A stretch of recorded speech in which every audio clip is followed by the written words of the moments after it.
Hello,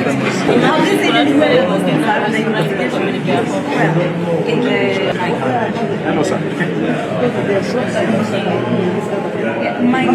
Where do you want to go?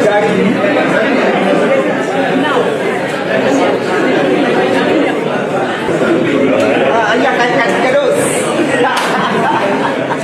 that was good.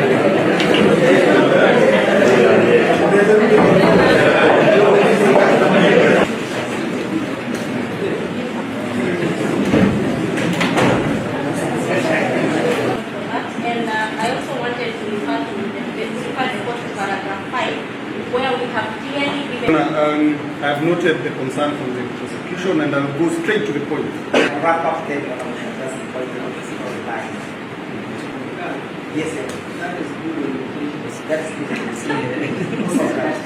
You want to get the list. That's Mr. Mbura and Mr. William.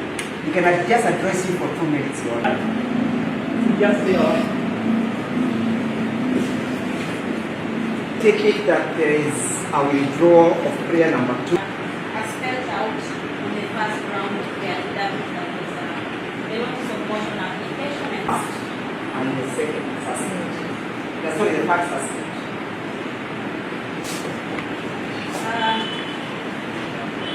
Your Honor, the suspects.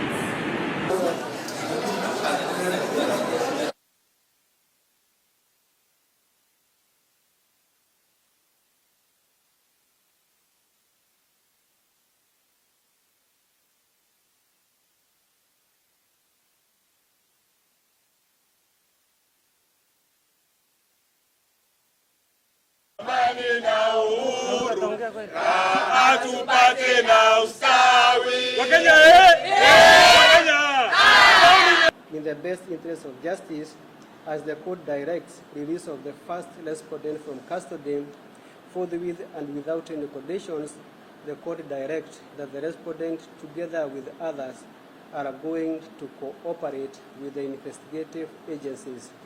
As I pen off, during the argument of this application, the applicant, through the ODPP and from the bar, affirmed what was said to be a holding charge or a draft charge.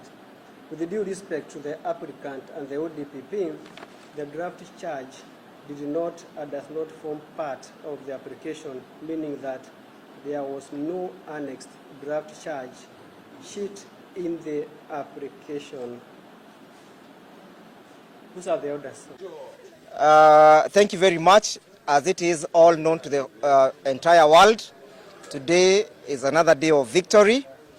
We had trump of charges being preferred against our client, and the most ridiculous one, which I'm describing as the Moi era offenses of trying to censor individuals from exercising their freedom of speech, is what had been proposed.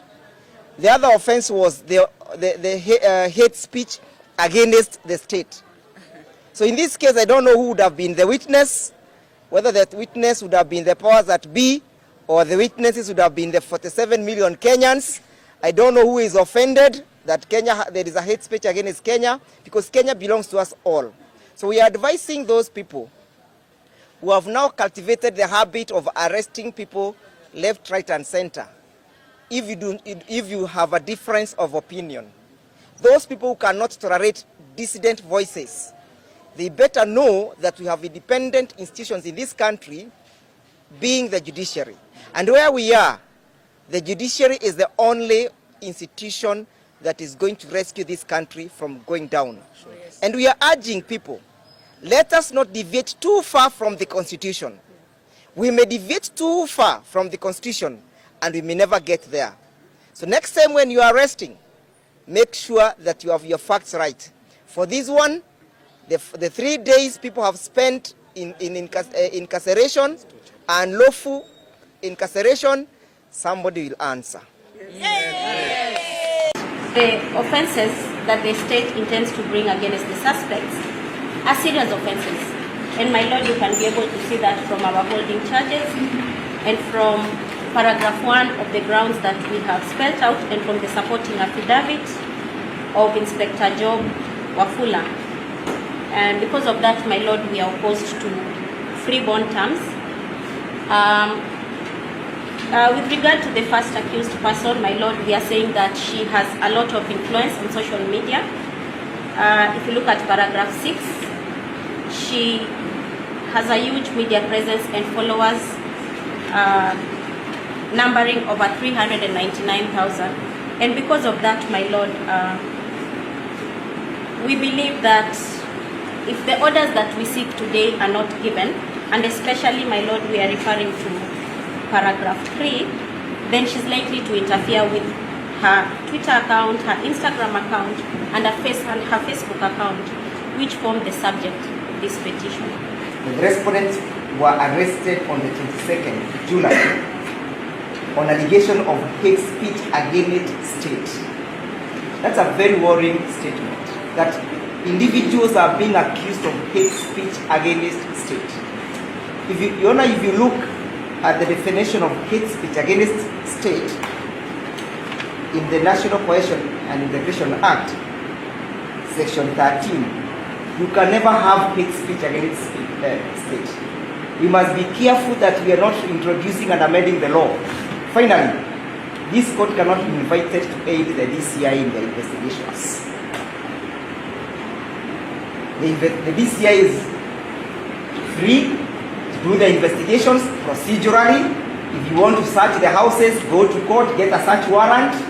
But there is nothing in this application. I've never seen such a hopeless application.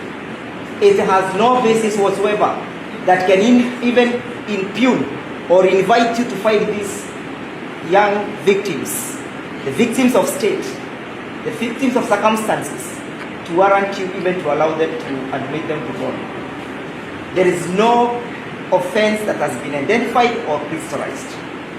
It has been the trend, Your Honor, and a very alarming trend, for police officers to arrest suspects without finishing investigations.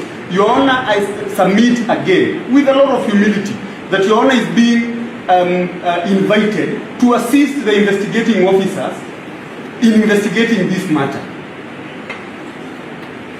Your Honor, I note that the application which Your Honor will have time to go through does not make any reference to the second and the third respondent in the matter. In that case, Your Honor, they stand to be free people. Not even one affirmation has been made. Even one has been made before this court. Your Honor in itself is to take advantage of the justice system and to mock it at the very least.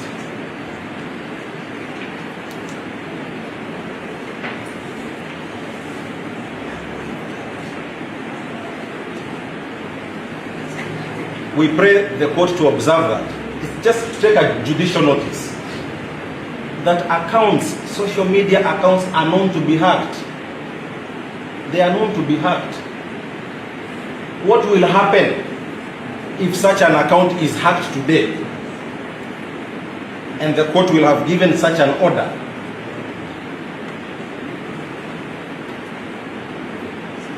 Your Honor, this order is sought only to find a way to incriminate the suspects before the court. Your Honor, we urge you not to sanitize these very unconstitutional acts by state agencies. Indeed, someone's constitutional freedoms should not be trampled on such frivolous grounds.